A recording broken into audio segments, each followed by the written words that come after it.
فلا تحسبن الله مخلف وعده رسله إن الله عزيز ذو انتقام. مرحبا واهلا وسهلا فيكم بفيديو جديد. كيفكن يا احلى متابعين؟ طمنوني عنكم، ان شاء الله يا رب تكونوا بالف خير وانتم عم تشوفوا فيديو اليوم. اشتقت لكم كتير كتير يا صبايا، والله الله بيعلم قد ايه هيك مشتاقه ارجع انزل فيديوهات وارجع دردش معكم مثل اول. بعرف الي فتره منيحه غايبه عن اليوتيوب.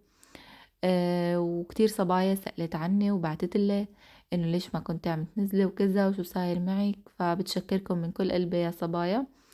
عن جد شكرا لكم كتير كتير. لما بغيب هيك في مين يسأل عني. صراحة يا صبايا الفترة اللي ما كنت عم بقدر نزل فيها كان عندي ظرف كتير صعب، وما قدرت أبدا إني نزل. إن شاء الله يا رب تكون أيامكم كلها خير وسعادة وما بتشوفوا هيك أيام صعبة طول عمركم. فهلأ لقدام بالفيديو شوي يا صبايا رح أحكي لكم عن ظرفي اللي ما قدرت بوقتها إني كنت نزل فيديوهات. بس هلأ خلونا شوي نحكي عن الفيديو وبعدين بنرجع بنكمل إن شاء الله. هون يا صبايا مثل ما شايفين عم نضف جقاء السختورة. هلا نحن بنقول لها سختورة، أهل حمص بيقولوا لها سختورة، وكل يعني منطقة بيقولوا لها أو كل محافظة بيقولوا لها اسم شكل. هدول الرفاع وطوال نحن بنقول لهم جقاء.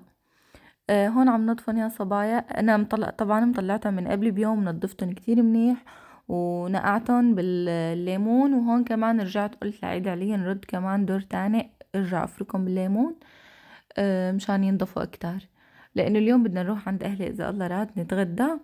فانا نظفته لحالي بالبيت مثل ما شفته، ولما رحت لعند اهلي حشينا اللجقاء انا والماما. فهاي الأكلة بالذات يا صبايا بحسها ما طيبة هيك إذا قعدت لحالي وأكلتها. بحس إنه هاي الأكلة هيك بدها جمعة، ما طيبة غير على جمعة.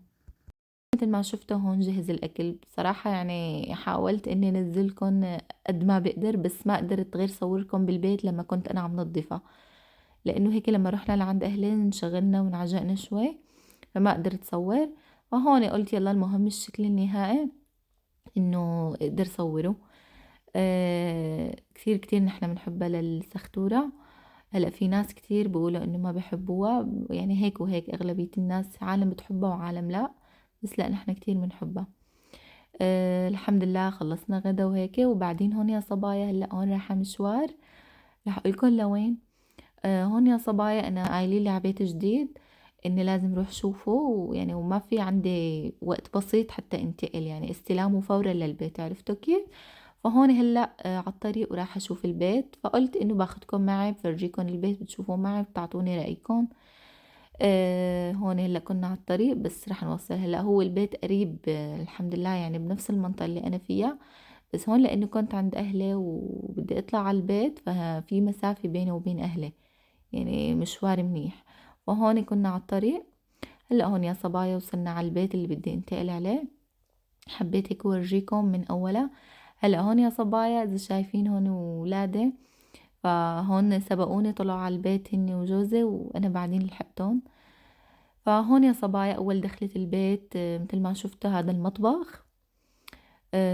هون هيك بيجي هيك في فسحة للقعدة يعني، او اذا بدي احط طاولة السفرة. هلا هون بالسويد يا صبايا اكترية البيوت بتشبه بعضها، وخاصة المطابخ بالذات بتلاقوها انه تقريبا المطابخ كل البيوت مثل بعضها، فانه يعني البيوت اللي عم بنتقل عليها نظامها انه تقريبا مثل بعضها، ما في شيء عم يتغير عليه، بس انه تقسيمة البيت رح تكون غير. هلا البيت غرفتين وصالون، في غرفة للنوم وفي غرفة صغيرة يا صبايا هيك انه للولاد، بس انه هيك صغيرة وعلى قدهم، فهيك خليتها للولاد. هلا اول ما فتت بالكوريدور اذا انتبهتوا في باب ما فتحتوه، هاي هي الغرفة الصغيرة للولاد، بس ما فت عليها لانه صاحب البيت حاطط فيها كتير اغراض، فقلنا انه لا تقربوا على هاي الغرفة، بدي اجي هلا انه بعدين وبدي اشيل منها الاغراض، ما قدرت فوت عليها لانه فيها اغراض. وهون الحمام. وهلأ بيجي هون كمان الصالون، ومن الصالون بنطلع على البرندة مثل ما شايفين. يعني البيت الحمد لله نظيف، ما فيه شيء ومرتب. ومثل ما بيقولوا كمان البيت بسكانه مو بحيطانه، يعني بكرة انه مثل ما بتعرفوا بس نحط الفرش بينقلب البيت كله. فالحمد لله يا صبايا، يعني أنا وجوزي هيك ارتحنا نفسيًا بالبيت ووقعنا العقد، وهلأ ما في يعني كم يوم رح ننتقل عليه، فإذا الله راد الفيديوهات اللي جاي بتوقع إنه تكون ببيتي الجديد. هون يا صبايا بعد ما رجعنا على البيت كنا جايبين عرانيس، فقُلت لعلّي عليهم اسلقهم، لإنه هيك هلأ بس خلّصهم بدي أعمل هيك سهرة بسيطة بما إنه عطلة تاني يوم، إنه بس يكون في عنا عطلة تاني يوم باحب هيك أعمل لهم سهرة بسيطة لأولادي بالليل يسهروا عليها. فهون هيك عم نسلق العرانيس، كتير نحن بنحب العرانيس. فهون كانوا رح يخلصوا تقريبًا، فقُلت لأطلّع كيكة اللهم صل على النبي اتركها برّا شوي لبين ما تفُك، لإنه متل ما شفتوا بالفريزر فبتكون مجمدة شوي، لبين ما تفُك يعني بكون خلّصت أنا.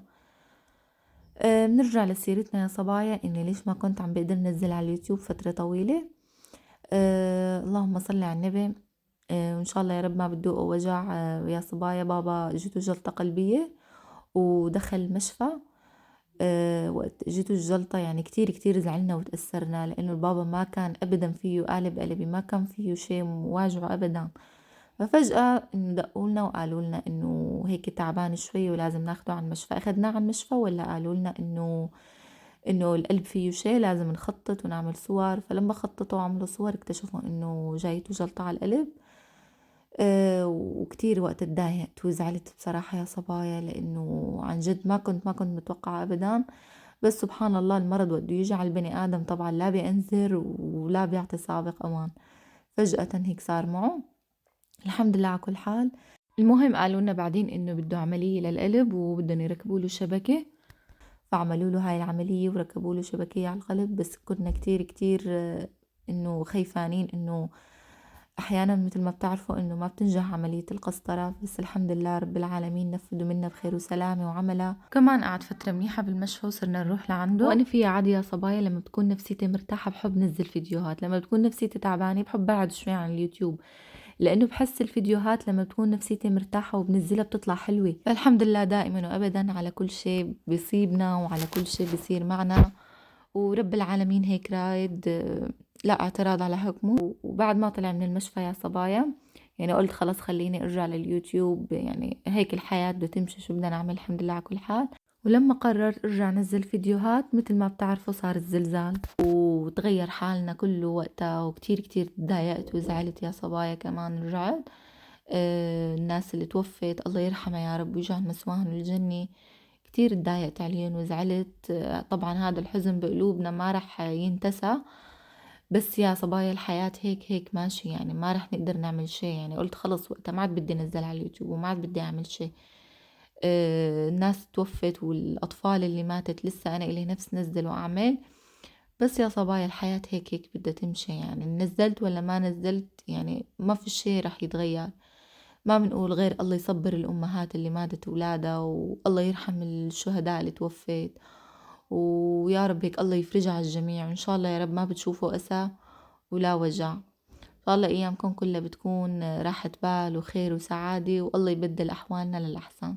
ولهون يا صبايا فيديو اليوم بيكون خلص. حبيت هيك نزل فيديو واحكي لكم ليش إلي فترة غايبة، وإن شاء الله هيك يا رب تكونوا انتو بخير. كمان انتو يا صبايا طمنوني عنكم واكتبوا لي كمان بالتعليقات هيك كيف أحوالكم وكيفكم انتو. إن شاء الله يا رب أيامكم كلها بتكون بخير وسعادة وراحة بال، وإن شاء الله يا رب ما بتشوفوا وجع ولا مكروه لا فيكن ولا بولادكن ولا بأحبابكن. انتظروني بفيديو جديد وبروتين جديد. بأمان الله.